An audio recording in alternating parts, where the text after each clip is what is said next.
अनुपमा में लिप आते ही कटेगा इन 7 कलाकारों का पता। नंबर 1 सुकीर्ति कांडपाल।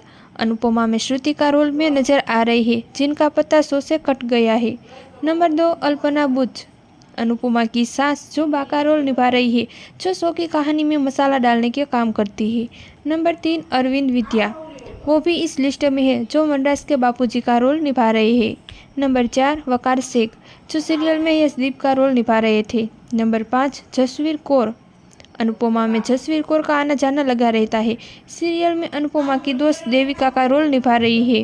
नंबर 6 ओरा भटनागर, वो अनुज अनुपमा की बेटी है। लिप आने तो मेकर्स आध्या को बढ़ा कर सकते हैं, जो अब कोई और एक्ट्रेस नजर आएगी। नंबर 7 त्रिशान शाह, डिम्पी का बेटा अंश का रोल प्ले कर रहा है, जो वरदान शाह की जान है।